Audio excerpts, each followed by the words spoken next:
Buenos días con todas y todos.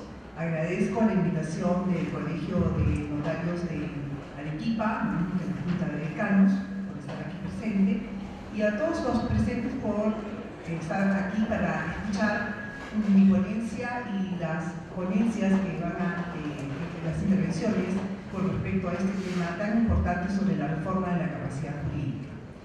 Primero, quiero decirles que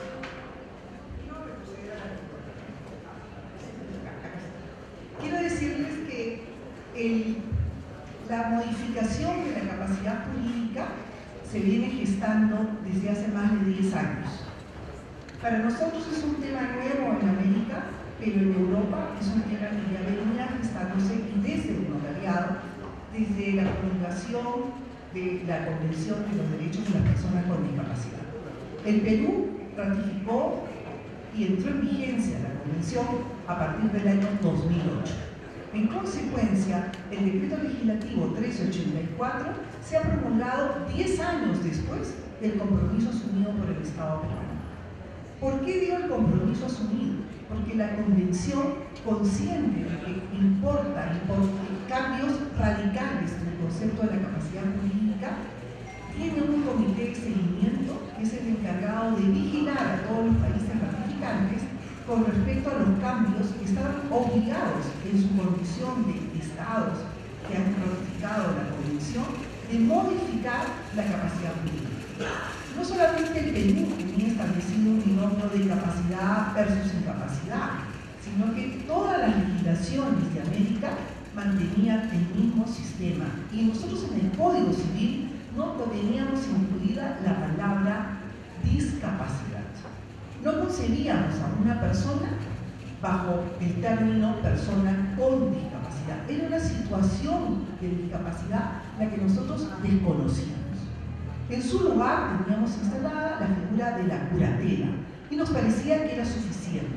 Nosotros los operadores jurídicos, la ciudadanía en general, los jueces, todos nos habíamos acostumbrado a que si una persona no tenía 100% de discernimiento y de capacidad mental, dos términos que hoy han quedado totalmente eliminados, entonces esa persona no merecía ser tomada en cuenta para el ejercicio de su capacidad jurídica, porque se la eliminábamos, se la quitábamos y en su lugar colocábamos a una persona que era el curador.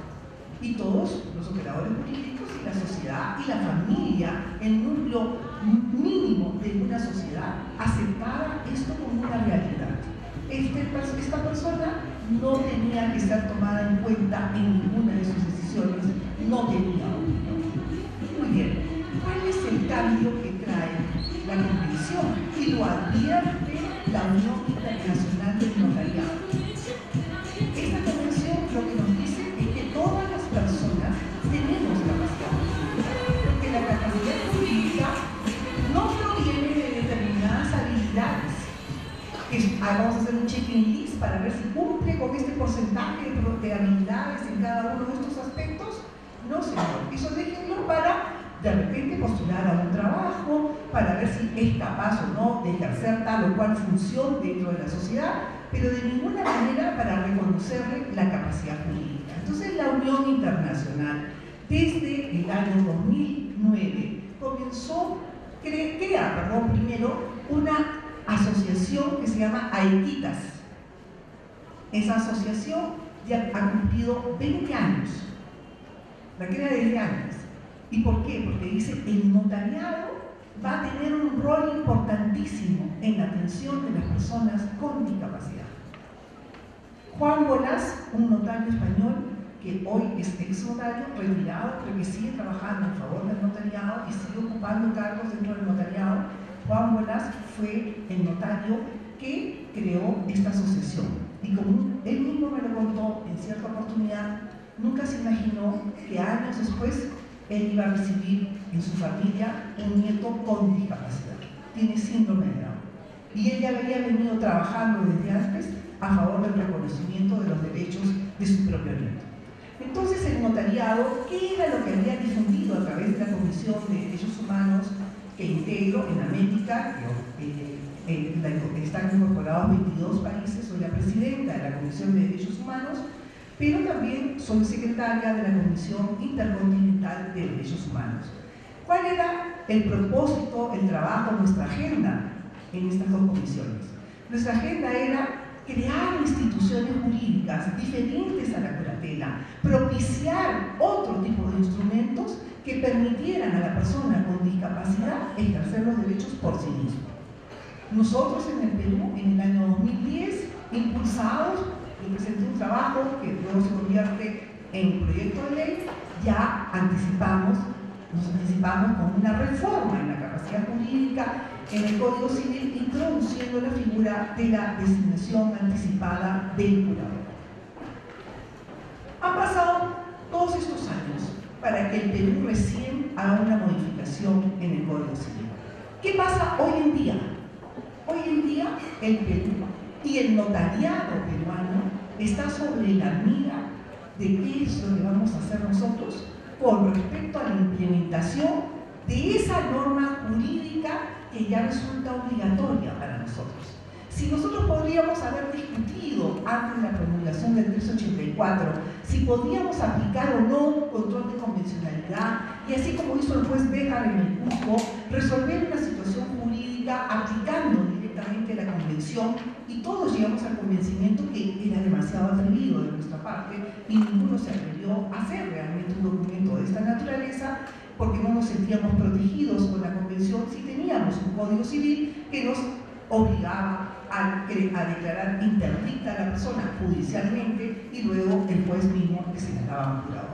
Pero hoy, a partir del 384, la mirada está puesta en nuestra norma jurídica. ¿Y cuál es el calificativo? Que nosotros tenemos la mejor implementación, la más completa implementación de la convención en nuestra regulación civil. ¿Por qué? Porque nosotros hemos atravesado varios libros del Código Civil. No solamente el tema del libro primero de las personas. Nosotros hemos atravesado el libro de responsabilidades, el libro de familia. Todos los libros del Código Civil han sido modificados para la implementación de la Convención de los Derechos de las Personas con Discapacidad. Y nuestra propia legislación notarial también ha tenido modificaciones para adaptarnos a estas nuevas exigencias. Entonces, fíjense qué grande es el compromiso del notariado peruano, porque nosotros en este momento somos los operadores jurídicos que conjuntamente con el Poder Judicial y quizás antes del Poder Judicial somos los que vamos a tener que demostrarle al mundo que además de esa legislación tan valiosa, nosotros somos capaces de implementarla y ejercer conforme a las nuevas disposiciones. Como el tiempo es un villano, entonces no quiero abusar del tiempo, y sé que todos ustedes han tenido una noche muy divertida ayer, me la perdí, mi vuelo se atrasó, pero voy a tratar de seguirme dentro del horario que me ha sido asignado. En cuanto a esta afirmación de acá, que el notario del siglo XXI, en el ejercicio de su función, garantiza el derecho a la capacidad jurídica en igualdad de condiciones de toda persona que manifiesta voluntad, incluso de las personas con discapacidad que requieren ajustes razonables. Ese es un mandato de la Unión y nosotros lo tenemos reflejado en nuestra legislación. ¿Cuál es la función primera del notario? Eliminar los obstáculos. ¿Cuál es el nuevo concepto de capacidad de persona con discapacidad? El nuevo concepto es: la persona con discapacidad tiene una deficiencia, tiene de repente la ausencia de alguna de las habilidades. Puede ser visual, auditiva, sensorial, física, de cualquier tipo. Pero ahí no se agota la definición de la persona con discapacidad. Ahí comienza, esa es una realidad. No la podemos cambiar, ni siquiera debemos procurar cambiarla. El problema se presenta cuando esa persona con discapacidad encuentra en la sociedad los obstáculos. Obstáculos para el ejercicio directo de su derecho humano de ejercicio de la capacidad jurídica. Entonces, esos obstáculos son el problema, no la persona con discapacidad. Vamos a cambiar nuestra mirada. Nuestra mirada iba: no puede ver, qué pena por él. No puede escuchar. No. Más bien, si no escuchas, fíjate cómo te comunicas tú con él. Y ahora, una realidad así grande que tienen que observar todos ustedes es: en el libro primero del derecho a las personas no aparece la palabra discernimiento, porque ninguna persona puede ser calificada como más o como menos o con un puntaje según el discernimiento que tenga. Se acabó, porque si aceptamos que es un derecho humano, solamente con ser una persona humana tiene el derecho de ejercicio de su capacidad jurídica. Ahora bien, efectivamente, si no puede caminar, no va a poder subir las escaleras. Entonces tengo que vencer esos obstáculos. El notario, en el rol social que cumple en la sociedad, tiene que preocuparse por vencer esos obstáculos, que ¿dónde comienzan? En su mente. En su mente, porque comienza el notario disgregando, discriminando. Yo no atiendo a personas con discapacidad. Aquí se atienden solo situaciones comerciales. Aquí yo atiendo personas que no tienen apoyo. Eso va a ser sancionado. Ese es un acto discriminatorio. El notario tiene que abrirse a aceptar que cuando tiene frente a sí a una persona con una o más discapacidades, tiene un ser humano igual que él y tiene los mismos derechos. Ahora bien, eso no significa que el notario va a abandonar lo que nosotros ya conocemos, que es lo siguiente. Primero, emito un juicio de capacidad. Este juicio de capacidad, ¿a dónde lo voy a concentrar bajo estos nuevos parámetros? Lo voy a dirigir a encontrar que la persona que está frente a mí solicitando mis servicios manifiesta voluntad. Y para entender si manifiesta voluntad o no, me voy a ir al Código Civil, en su nueva versión, artículo 141, y voy a encontrar una gama muy abierta de posibilidades de que la persona manifieste voluntad. Y si la persona manifiesta la voluntad, está ubicada en tiempo, espacio y persona, entonces esa persona puede manifestar voluntad en cualquier acto jurídico. Pero si la persona no cumple con estos requisitos, entonces ahí viene la decisión del notario, si es que no encuentra estas condiciones de la persona que acude ante él, en derivarla ante el juez. Porque a diferencia del notario, el juez puede investigar cuál es la trayectoria de vida de la persona, puede ir y visitar al entorno, puede ir al hospital, puede visitar al médico, facultades que nosotros no tenemos. Nosotros a lo mucho en la entrevista, que es con la persona que va a ejercer su derecho, no es con los familiares. La misma persona con discapacidad tiene que acudir con el notario y el notario tiene que entrevistarse con él. Y si no es posible que la persona con discapacidad se traslade al oficio notarial, tendrá el notario que trasladarse al lugar donde se encuentra la persona con discapacidad. Entonces, estos son los cambios que nosotros vamos a tener dentro del notariado. Ahora bien, ¿qué va a pasar cuando venga una persona con discapacidad? Puede venir, acudir ante nosotros acompañado de una persona de confianza. ¿Y nosotros en qué nos vamos a centrar? Si solamente se llevan esta idea consigo hoy día, yo creo que me va a sentir totalmente satisfecha, es la siguiente. Tengo que verificar si la persona se comunica con el entorno y si la persona ejerce autonomía. O sea, si esa persona es lo que estamos acostumbrados a hacer un juicio de capacidad, libertad y conocimiento, eso sí nos sirve, pero bajo este nuevo concepto. Yo tengo que verificar que esta persona no está siendo coaccionada, que no está siendo influida por tercera persona, la que la acompaña, que puede ser su pariente más directo, pero que esté influyendo en ella. Si yo advierto que no se cumple con estos requisitos, entonces voy a abstenerme, porque el notario tampoco puede ser un instrumento para que terceros abusen de la persona con discapacidad. Entonces tengo que utilizar mis mínimos conocimientos de antes, pero con estos nuevos conceptos. Entonces viene la persona y puede traer a una persona de confianza, como la ha denominado el Decreto Supremo 016, el reglamento del Decreto Legislativo 384. ¿Quién es esta persona de confianza? La persona de confianza es alguien del entorno de la persona con discapacidad, que él mismo la ha elegido y se presenta ante el notario y le dice: para celebrar este acto jurídico, yo quiero que esté presente este señor, que no es abogado, o esta señorita, que no es abogada, pero es mi profesora en el instituto donde yo acudo, le tengo confianza, sabe cómo comunicarse conmigo y quiero que ella me explique con mayor detalle los actos que yo voy a realizar y las consecuencias del mismo. De ser así, el notario lo permite y mi recomendación, a pesar que el decreto supremo dice, si lo estima por conveniente, mi recomendación es coloquen en su escritura pública que estuvo presente esta persona de confianza y algo más. Tenemos que entrenarnos en qué sentido actúa la persona de confianza. La persona de confianza le facilita la comunicación, le explica con detalle los efectos del contrato, cuál es el rol que cumple la persona de confianza. Y luego la otra figura que vamos a tener que entender es la figura del apoyo.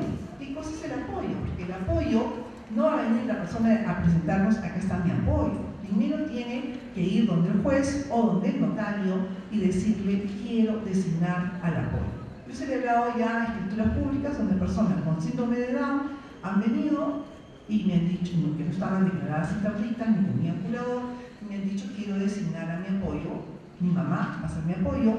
¿Y por qué va a ser tu mamá el apoyo? Por esto, por esto, por esto, y me da todas las explicaciones del caso y le da las facultades o indica en qué casos va a actuar el apoyo.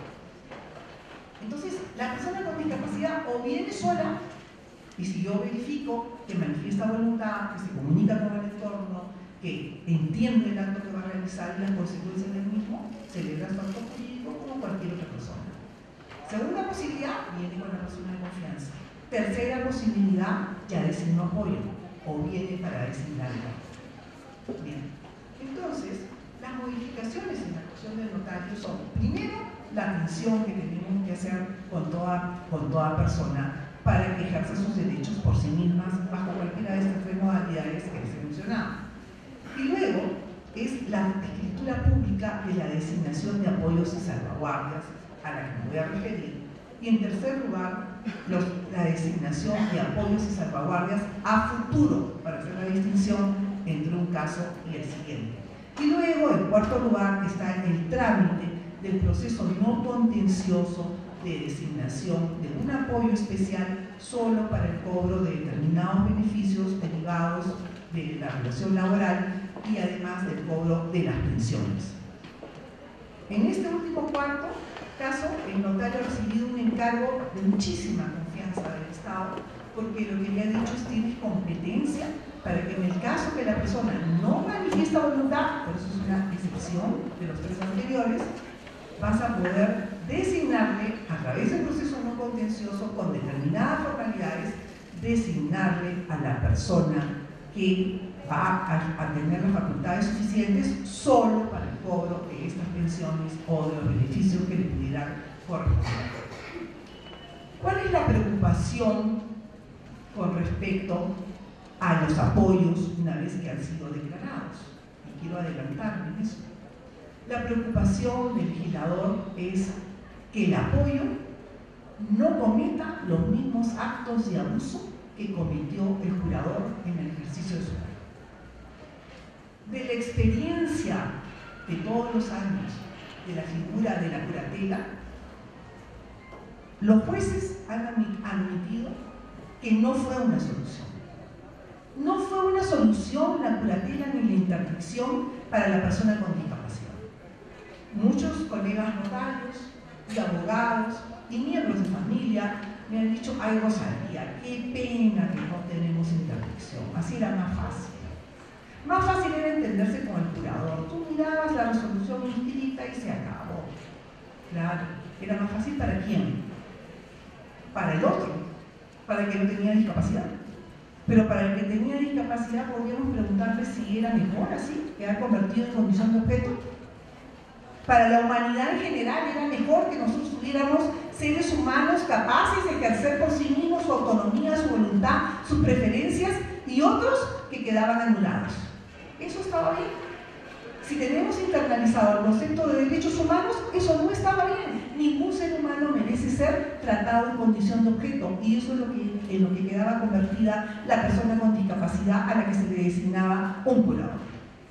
Entonces, ¿qué cosa nos dice el estudio de los curadores? ¿Para qué se designaba curador? Nunca nunca hubo un curador designado cuando no hubo una pensión. El curador solamente estaba designado para el cobro de la pensión, para disponer del patrimonio. Vamos a vender la casa que papá y mamá dejaron y como tenemos un hermano con discapacidad, vamos a nombrar un curador para poder vender la casa. ¿Y dónde quedó el hermano? Viviendo en el parque. Porque no nos interesa, como él no puede disponer del dinero, el dinero no se lo han depositado en su cuenta. ¿Y quién vigilaba a ese curador? Nadie. Entonces ahora, tratando de subsanar ese problema, lo que se ha creado es las salvaguardias. Pero las salvaguardias ya estaban previstas en la Convención. El apoyo son personas que designo para que asistan a la persona con discapacidad. La propia persona la designa y solo en casos excepcionales, cuando no puede manifestar voluntad, las va a designar el juez. Pero las salvaguardias son las medidas que se establecen en la propia designación del apoyo para vigilar que el apoyo, todos los actos que realice de asistencia sean en beneficio de la persona con discapacidad y no en beneficio propio o de terceros. Entonces, como en el cobro de las pensiones, efectivamente es el único ingreso que va a tener la persona con discapacidad, un muy buen criterio legislador que ha hecho, ha establecido la obligatoriedad en ese proceso no contencioso y en cualquier designación de apoyo que tenga entre las facultades el cobro de pensiones, quiere decir, ajá, tengo un apoyo que está facultado para cobrar dinero, que está facultado para administrar ese dinero. Entonces a ese apoyo yo le tengo que poner cláusulas de salvaguardia. Es una palabra nueva, de repente nos asusta de una primera lectura. Yo les recomiendo que revisen la observación número 1, porque la Convención de los Derechos de las Personas con Discapacidad no tiene muchos artículos, pero tiene un artículo que lo pueden leer 40 veces y siempre les quedan dudas, y es el artículo número 12. El artículo número 12 es el que establece la designación de los apoyos y las salvaguardas. Mi recomendación es que lean la observación número 1, porque es una recomendación que hace la propia Convención en la propia Convención, en donde describe en un lenguaje muy simple lo que si nosotros leemos primero y de ahí abrimos nuestras normas legales, lo vamos a encontrar perfectamente entendible y vamos a tener ejemplos de cómo vamos a señalar las cláusulas de salvaguardia. Solo para terminar, el reto es grande, la tarea va a ser difícil, pero tenemos que hacerlo. Nosotros como notarios hemos asumido nuestra función y es un compromiso porque nos han dado una función maravillosa en donde nos otorgan de un lado la fe pública y de otro lado la responsabilidad social. No podemos ejercer nuestra función sin responsabilidad social. No podemos olvidarnos de cuál es la esencia del notariado. El notariado está al servicio de la persona, en el concepto integral de persona que se tiene a través de los tiempos. Y hoy es el tiempo del reconocimiento de la igualdad de los derechos de las personas con discapacidad. Asumamos el reto, queridos colegas. Finalmente, quiero despedirme adelantándome a un anuncio que es el siguiente. El presidente de la Junta de Decanos del Colegio de Notarios, mi querido amigo Mario Romero, ha tenido a bien programar un curso que ha caído de perilla en el momento preciso, porque ya tenemos todos los reglamentos.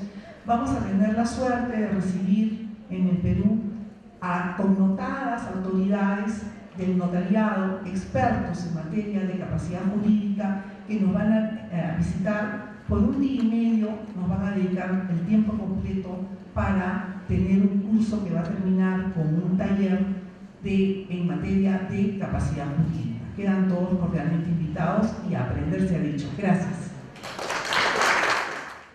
Bien, muy buenos días y muchas gracias por la invitación.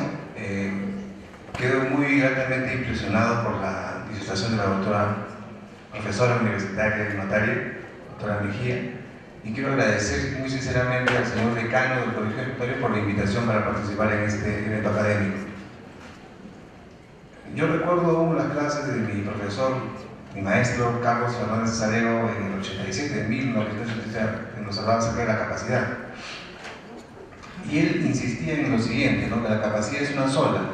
No obstante, el legislador del 84 divide pues, la capacidad como de goce y de ejercicio. Y esta dicotomía aún se mantiene, inclusive con la modificación introducida por el decreto del 384. Pero en realidad, el ser humano, intrínseca e íncitamente, posee capacidad y a secas, sin calificación de goce o de ejercicio. No obstante, a efectos de utilitariamente comprender hasta qué punto las personas podemos o no ejercer nuestras facultades, es que se mantiene esta distinción. Definitivamente, y por un comentario que yo recibí de un notario en Lima, la dación de este decreto legislativo, el 384, no fue compartida precisamente con todos los señores notarios, por eso se sorprendieron cuando se publicó la norma. El reglamento entiendo que se publicó hace un mes. La presentación de títulos a nivel registral, ya me expreso en el marco de la competencia que tengo funcionalmente actualmente, también tiene un mínimo de incidencia. Definitivamente la labor notarial en este aspecto va a ser exclusivamente de responsabilidad del señor notario, quien va a desarrollar el marco de acción dentro de la ley y el reglamento. No le quedará registro más que inscribir todas las escrituras públicas que vengan en ese sentido. Inclusive, estuve revisando algunas resoluciones ya del Tribunal Registral que se pronuncia en torno a una problemática que hubo en un caso concreto en Lima. En una escritura pública se había designado un apoyo, pero no se habían establecido salvaguardias. El registrador público de Lima, por un automatismo, observó el título y dijo: no bastaba designar apoyo, sino que era necesario también definir salvaguardias. El Tribunal Registral, analizando el aspecto normativo vigente a esa época, ¿no es cierto?, dijo: no, basta con el apoyo, no era menester salvaguardias y por lo tanto ordenó la inscripción. Me parece que era como el caso de una notariedad Tambini, me parece. Pero ahora el reglamento ya incorpora en el 24, ¿no es cierto?, la necesidad de establecer las salvaguardias. En consecuencia, esa orientación registral a nivel de la segunda instancia también debería caer. No obstante, entiendo que el marco del seminario gira en torno al tema estrictamente notarial, pero sí, no sé si me permite la doctora hacer una consulta ya en el todo, ¿no?, del decreto 384, porque también modifica el 140, que es radical, ¿no?, porque el 140 que habla acerca del negocio jurídico establece los elementos, y ya eliminamos lo de la gente capaz, que inclusive se recogía en el Código Civil 36 y que se repitió por un automatismo también como el 84. Pero esa modificación del 140 y el 141, que es muy importante, yo quisiera compatibilizarla con una modificación que se introdujo en el artículo 46. El artículo 46 se modificó varias veces y el 384 también lo modifica, pero entra, en mi opinión, en colisión con el artículo 42 segundo párrafo, porque el 42 segundo párrafo dice que excepcionalmente un menor de 14 años, si se casa, tiene plena capacidad de ejercicio. Pero el 46, en el último párrafo, indica que la plena capacidad de ejercicio por el matrimonio se adquiere a los 16. Entonces, esa contradicción o esa antonimia normativa, ¿cómo la valora usted como profesora? ¿Cómo la debemos procesar? Porque claro, lo que ocurre es que la modificación del 46 se hizo al amparo del decreto legislativo 1377, que fue anterior que el 384, pero parece que no hubo comunicación entre las personas que legislaron, ¿no? Distinguida profesora, quería conocer su parecer respecto a esta implicancia.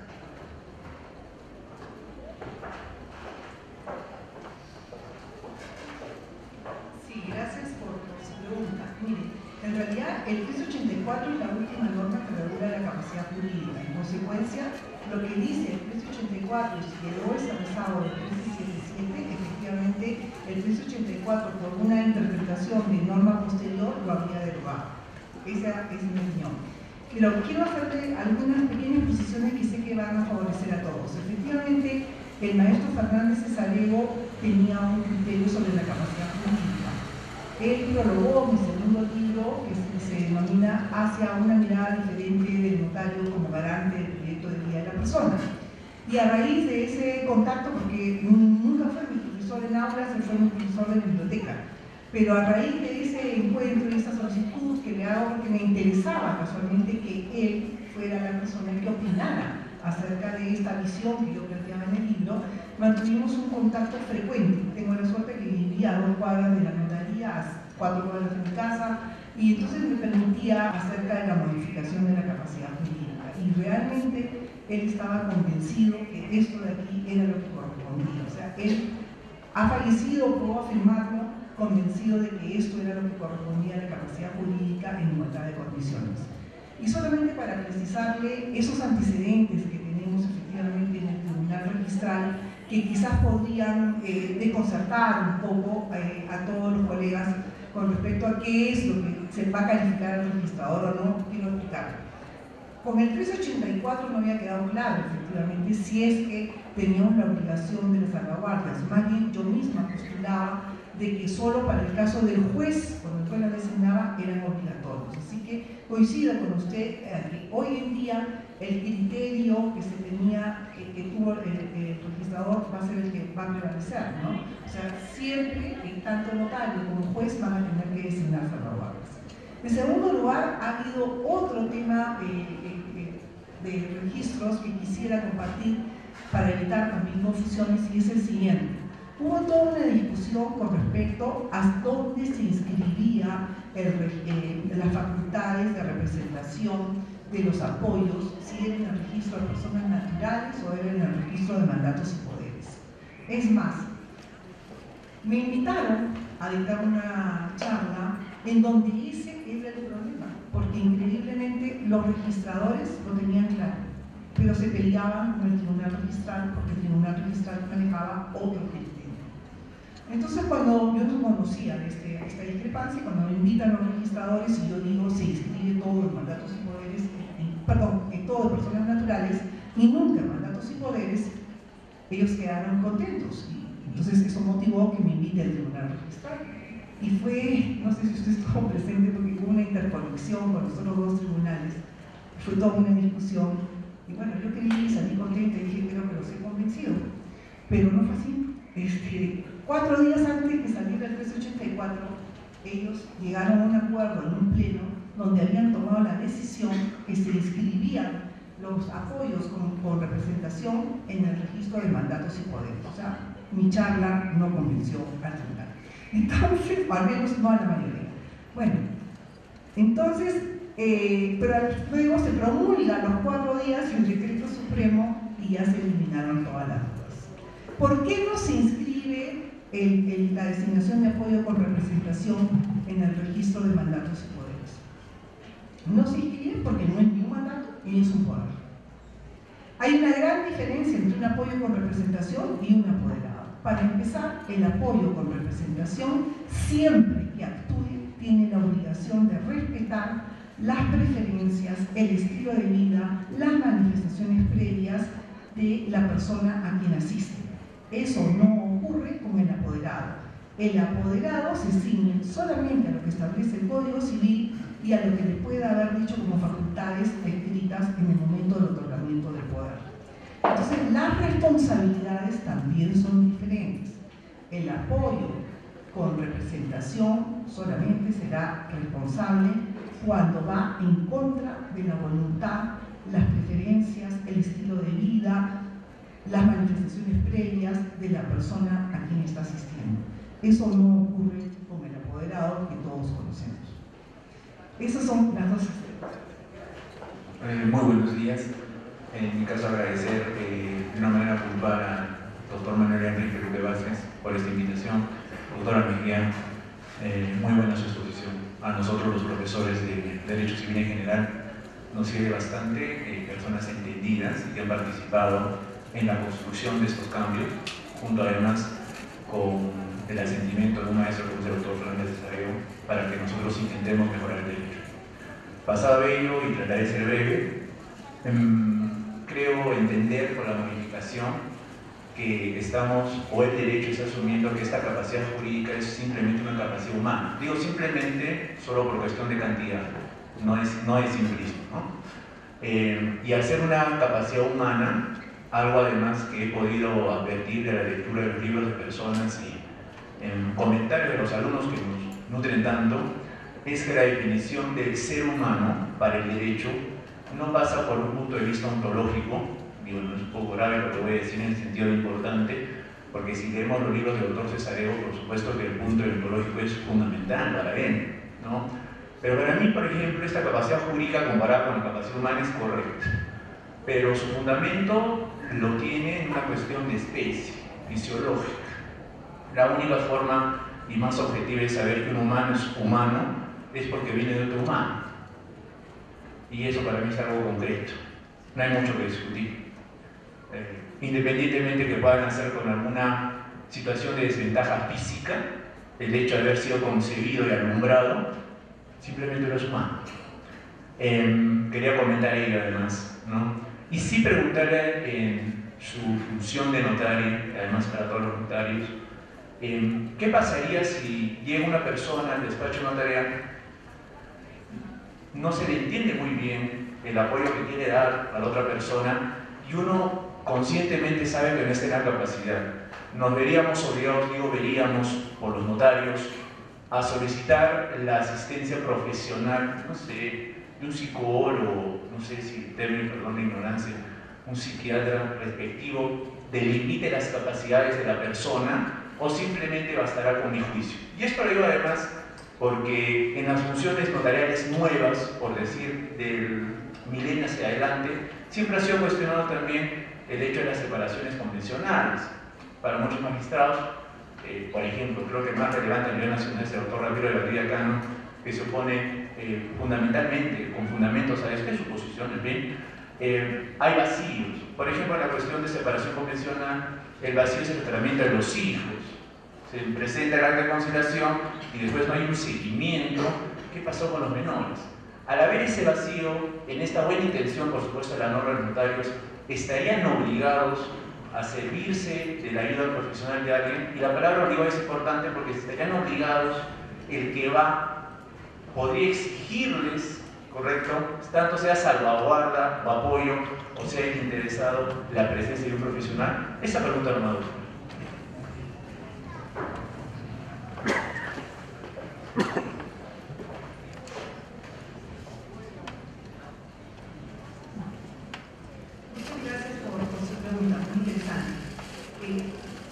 Le escucho muy atentamente su pregunta y ahí en la pregunta subyace un concepto que todavía puedo calificar a la persona por sus capacidades y que todavía un profesional me puede decir si tiene o no tiene tal o cual capacidad y eso va a servirme a mí para que la persona ejerza su derecho.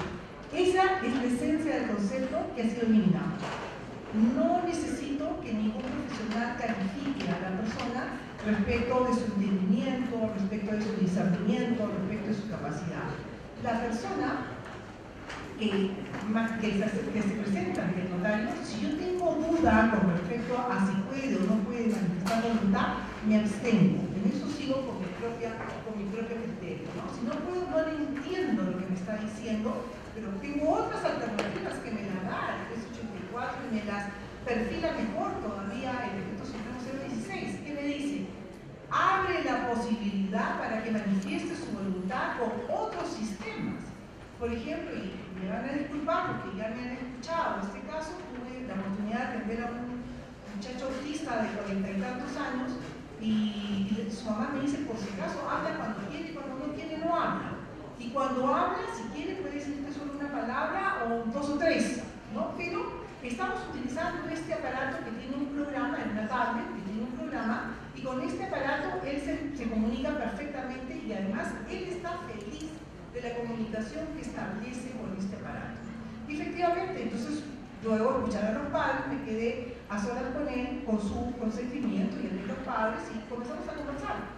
Y yo le hacía las preguntas, ¿cómo te llamas? Y él me contestaba, y me decía su nombre, dónde vivía, el nombre de sus padres y todo. Y dije, bueno, eso está estudiado. En segundo lugar, si había estudiado, me contestaba que había ido acá, allá, contestaba. ¿Cómo era su día? Me contestaba que iba tales días a tales talleres y que tales otros participaba de tal otra actividad. Y ya buscando, o sea que no soy psicóloga, no recibo el entrenamiento, pero buscando una forma de ver que no estaba programada la máquina para la respuesta que yo le preguntara, le pregunté ¿cuál es tu plato favorito? Y me dijo arroz con pollo. Entonces yo le pregunté, le dije, ¿y te gusta con huevo y con su cebollita encima? Me dijo, sí, con huevo y con cebollita encima. Pero la máquina, de ahí salía la voz, ¿no? Y entonces yo ya le iba a hacer otra pregunta y me hizo así. Entonces como vio algo, apretó y me dijo, apúrate porque me han dicho que cuando termine contigo me van a llevar a comer arroz con pollo y tengo hambre. Entonces yo me quedé convencida de que dos cosas. Uno, sí manifestaba voluntad de una forma no convencional, ¿no? Y segundo, ¿no? Que estaba ubicado en tiempo, espacio y persona, ¿no? Y que además sabía lo que quería, y a partir de ahí comenzó a decir qué cosa era lo que quería. Pero son formas que vamos a ir aprendiendo.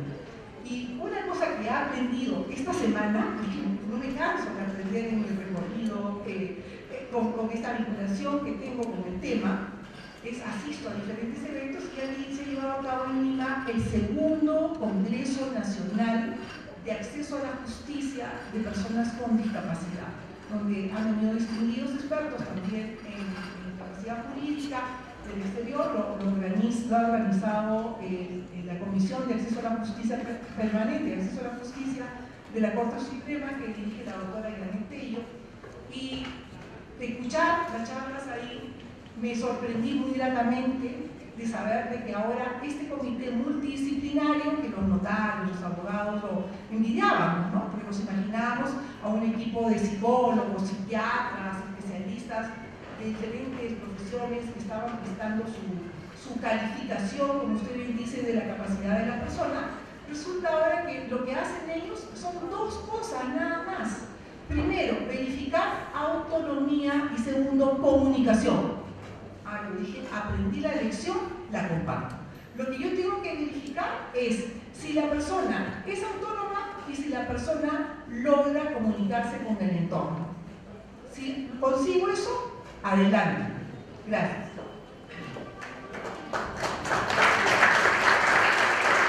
Muy bien, vamos a poner un aplauso para la autora y para estos panelistas. Muy